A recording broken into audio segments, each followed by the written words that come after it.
Shout out sa mga nanay dyan na nakatanggap ng iba't ibang regalo. Ano ang nakuha nyo? Madalas bulaklak ang ibibigay sa mga nanay kahit pa sa kasintahan pa lang o kaibigan lang. Ito kadalasang natatanggap na bulaklak, roses, pero may iba't ibang ibig sabihin pala ang mga kulay nito. Para alamin niya, nakasama natin si Iris Ann Suarez, isang florist.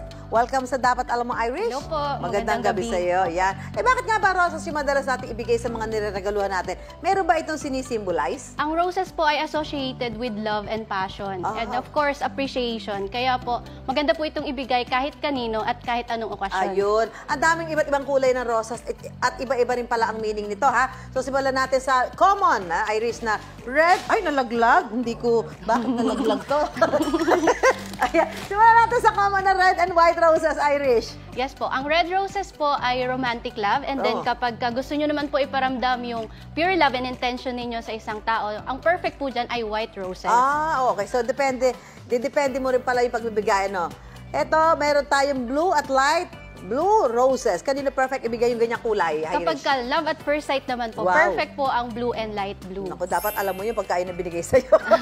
At alam mo, may napansin ako rito may mala rainbow ang kulay. Ito naman iba-iba. Ano ang kahulugan nito? Kapag rainbow naman po ay uniqueness, ibig sabihin po, pag binigyan tayo niyan ay you're one of the kind po. Wow! Naku, pagka rainbow talaga, alam mo, ikaw ay one of the kind, di ba? One of a kind.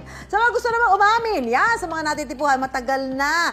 Ano ang perfect rose para sa kanila para ipahiwatig yung nararamdaman mo? Ang perfect po dyan ay purple and orange. So, ang meaning po ng purple ay fascination and rare love. Yun naman din po yun sa orange. Yan alam niyo na kung ano ibig sabihin ng mga rosas na ang mga kulay ng mga rosas. Kaya bago kayo magbigay, alamin niyo muna kung ano ibig sabihin niyan, ha? Maraming salamat, Irish, sa binahagi mong kalaman sa amin today.